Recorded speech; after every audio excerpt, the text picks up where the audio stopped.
ಕಾಶ್ಮೀರದಲ್ಲಿ ಸುಮಾರು 26 ಯಾತ್ರಿಗಳು ಏನು ಹೋಗಿದ್ದಾರೆ ಅವರನ್ನು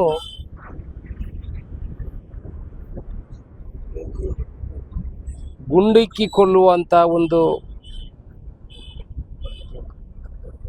ಘಟನೆ ಆಗಿದೆ. ಪಾಕಿಸ್ತಾನದ ಉಗ್ರ ಸಂಘಟನೆ TRF ಎಂಬ ಒಂದು ಸಂಘಟನೆ ಇದರ ಜವಾಬ್ದಾರಿಯನ್ನು ವಹಿಸಿಕೊಂಡಿದೆ.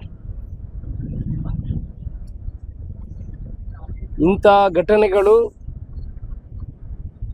ಯಾವುದೇ ದೇಶದಲ್ಲೂ ಕೂಡ ನಡೀಬಾರ್ದು. ಒಬ್ಬ ಅಮಾಯಕರು ಅವರ ದೇಶದಲ್ಲಿ ಪ್ರವಾಸಕ್ಕಾಗಿ ಹೋಗುವಾಗ ಒಂದು ಬೇರೆ ದೇಶದ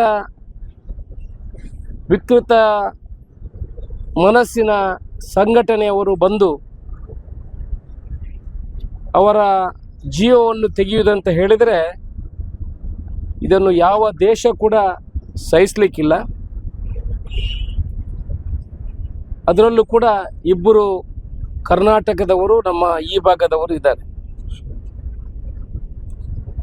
ಅವರ ಮನೆಯವರ ಎದುರುಗಡೆನೆ ಅವರನ್ನು ಹಿಡಿದು ಅವರನ್ನು ಗುಂಡಿಕ್ಕಿಕೊಳ್ಳುವುದಂತ ಹೇಳಿದರೆ ಅವರ ಮನಸ್ಸಿನ ಭಾವನೆಗಳು ಹೇಗಿರ್ಬೋದು, ಅವರ ನೋವು ಯಾವ ರೀತಿ ಇರ್ಬೋದು, ಇದನ್ನು ನಾವು ಯಾರೂ ಕೂಡ ಅದನ್ನು ಸಹಿಸುವಂಥ ವಿಚಾರಗಳಿಲ್ಲ. ನಮ್ಮ ದೇಶದ ಪ್ರಜೆಗಳ ರಕ್ತ ಕೂಡ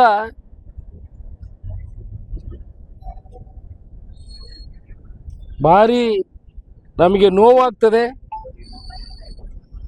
ಯಾವ ರೀತಿ ಈ ಸೇಡನ್ನು ತೀರಿಸ್ಕೊಳ್ಬೋದು, ಯಾವ ರೀತಿ ನಮ್ಮ ಈ ಜೀವ ತೆತ್ತಂಥ ಕುಟುಂಬಗಳಿಗೆ ಸಾಂತ್ವನವನ್ನು ಹೇಳ್ಬೋದು ಅನ್ನೋ ಆಲೋಚನೆ ನಮ್ಮ ದೇಶದ ಪ್ರಜೆಗಳಲ್ಲೂ ಕೂಡ ಇದೆ. ಇವತ್ತು ಇದರಲ್ಲಿ ರಾಜಕೀಯ ಮಾಡುವುದು ಸರಿಯಲ್ಲ. ನನ್ನ ಅನಿಸಿಕೆ ಇದರಲ್ಲಿ ಕಾಂಗ್ರೆಸ್ಸು BJP ಮಾಡುವುದು ಖಂಡಿತ ಸರಿಯಲ್ಲ. ಈ ದೇಶ ಅಂತ ಬಂದಾಗ ನಾವೆಲ್ಲ ಈ ದೇಶದ ಪ್ರಜೆಗಳು. ಈ ದೇಶಕ್ಕೆ ಯಾರು ವಿರೋಧ ಮಾಡ್ತಾರೆ ನಾವು ಅವರ ವಿರೋಧಿಗಳು. ನಾವು ಯಾವತ್ತೂ ಅವರನ್ನು ಸಹಿಸುವುದಿಲ್ಲ. ಅವ ಯಾವ ಬೇರೆ ದೇಶದವನಾಗಲಿ ಅವ ನಮ್ಮ ದೇಶದವನಾಗಲಿ, ಆ ದೇಶದ ಯಾರು ವಿರೋಧಿಗಳಿದ್ದಾರೆ ಅವರು ನಮ್ಮ ವಿರೋಧಿಗಳು. ಇವತ್ತು ಅವರನ್ನು ಬರ್ಬರವಾಗಿ ಹತ್ಯೆ ಮಾಡುವಂಥದ್ದು, ಗುಂಡಿಕ್ಕಿಕೊಳ್ಳುವಂಥದ್ದನ್ನು ಮಾಡಿದ್ದಾರೆ.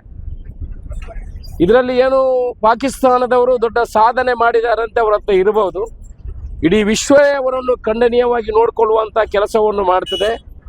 ಭಾರತ ದೇಶಕ್ಕೇನು ಶಕ್ತಿ ಇಲ್ಲ ಅಂತಲ್ಲ, ನಾವು ಎಲ್ಲ ಪಕ್ಷದವರು ನಮ್ಮ ದೇಶಕ್ಕಾಗಿ ನಾವು ಒಟ್ಟಾಗಿದ್ದೇವೆ.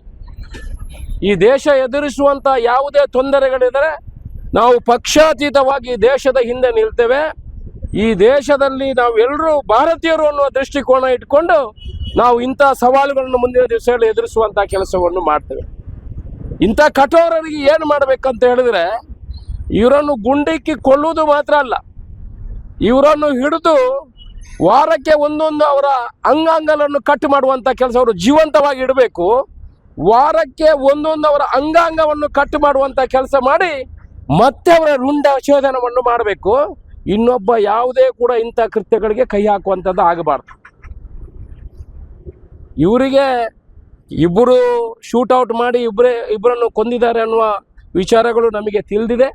ಆದರೆ ಇನ್ನೂ ಇಬ್ಬರು ತಪ್ಪಿಸಿಕೊಂಡಿದ್ದಾರೆ. ಅದರ ಜೊತೆಗೆ ಇವರಿಗೆ ಸಹಕರಿಸಿದವರು ಯಾರಿದ್ದಾರೆ ಅವರನ್ನು ಕೂಡ ಎನ್ಕೌಂಟರ್ ಮಾಡಬೇಕು.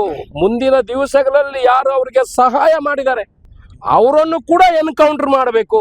ಮುಂದಿನ ದಿವಸಗಳಲ್ಲಿ ಯಾರು ಅವರಿಗೆ ಸಹಾಯ ಮಾಡಿದ್ದಾರೆ ಅವರನ್ನು ಕೂಡ ಎನ್ಕೌಂಟರ್ ಮಾಡುವಂಥ ಕೆಲಸಗಳು ನಮ್ಮ ದೇಶದಲ್ಲಿ ಆಗಬೇಕು. ಇದಕ್ಕೆ ಸೂಕ್ತವಾದ ಕಾನೂನುಗಳನ್ನು ನಮ್ಮ ಕೇಂದ್ರ ಸರ್ಕಾರ ತರಬೇಕು. ಇವತ್ತು ನಮ್ಮ ದೇಶದಲ್ಲಿ ನಮ್ಮ ಮಿಲಿಟರಿಯವರ ಗನ್ನನ್ನು ಎಳೆಯುವಾಗ ಕೂಡ ಅವರಿಗೆ ಅವರ ಮೇಲೆ ಶೂಟ್ ಮಾಡಲಿಕ್ಕೆ ಅವಕಾಶಗಳಿಲ್ಲಂಥ ಪರಿಸ್ಥಿತಿಯಲ್ಲಿ ನಮ್ಮ ಕಾನೂನು ಆ ರೀತಿಯಲ್ಲಿದೆ. ಕಾನೂನಿಗೆ ಬದಲಾವಣೆ ತರುವಂತಹ ಕೆಲಸಗಳು ಕೂಡ ನಮ್ಮಲ್ಲಿ ಆಗಬೇಕಿದೆ.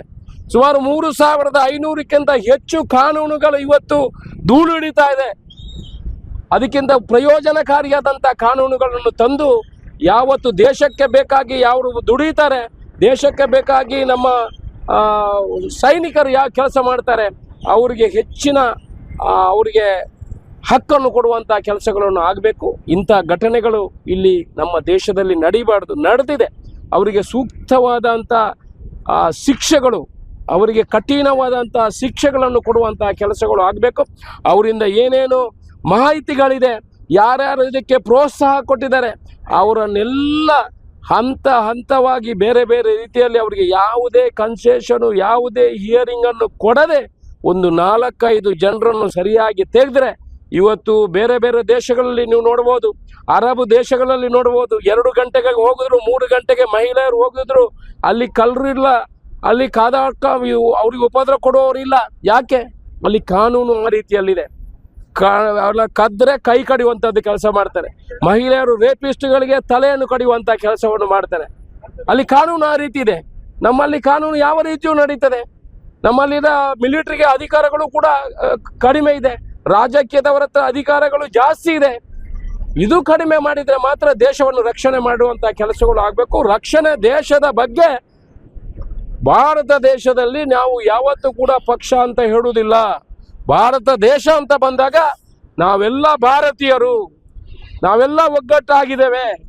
ಈ ದೇಶಕ್ಕೆ ಬರುವಂಥ ಸವಾಲುಗಳನ್ನು ಎದುರಿಸಲು ನಾವೆಲ್ಲ ಇಲ್ಲಿ ಒಗ್ಗಟ್ಟಾಗಿದ್ದೇವೆ. ನಾವು ಇವತ್ತು ಕಾಂಗ್ರೆಸ್ ಪಕ್ಷ, ನಾವು ಇವತ್ತು BJP ಪಕ್ಷ ಅಂತ ಹೇಳುವುದಕ್ಕೆ ಬದಲು ನಾವೆಲ್ಲ ಭಾರತೀಯರನ್ನು ಹೇಳುವ. ಇಂಥ ದೊಡ್ಡ ದೊಡ್ಡ ಏನು ನಮಗೆ ಎದುರಾಳಿಗಳು ಬರ್ತಾರೆ, ಇವರನ್ನೆಲ್ಲ ನಾವು ಹಿಮ್ಮೆಟ್ಟಿಸುವಂಥ ಕೆಲಸವನ್ನು ಮಾಡಬೇಕು. ಇದಕ್ಕೆ ಬೇಕಾಗುವಂಥ ಸರಿಯಾದ ಕಾನೂನುಗಳನ್ನು ತೆಗೆದು ಬರಬೇಕು.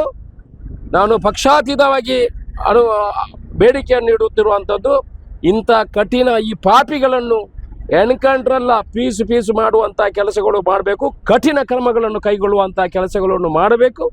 ಈ ನೊಂದ ಕುಟುಂಬದ ಬಗ್ಗೆ ಅವರಿಗೆ ಅದು ಕರ್ನಾಟಕದ 2 ಇದ್ದಾರೆ. ಇಡೀ ಭಾರತ ದೇಶ ನಿಮ್ಮ ಹಿಂದೆ ಇದೆ. ನಿಮ್ಮ ನೋವುಗಳಿಗೆ ಖಂಡಿತ ನಾವು ಸ್ಪಂದನೆ ಮಾಡಲಿಕ್ಕೆ ಸಾಧ್ಯ ಇಲ್ಲ. ನಿಮ್ಮ ನೋವುಗಳನ್ನು ಯಾವ ರೀತಿ ನಾವು ನಿಮಗೆ ಸಮಾಧಾನ ಹೇಳಲಿಕ್ಕೆ ಸಾಧ್ಯ ಇಲ್ಲ.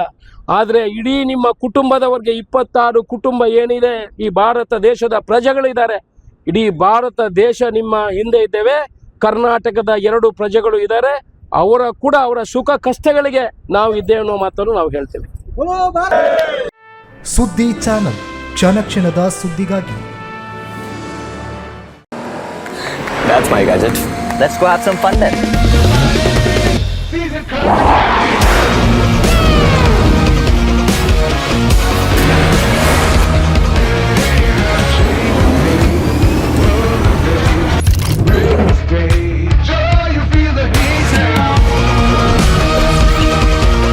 Introducing the hot and techy Brezza SCNG.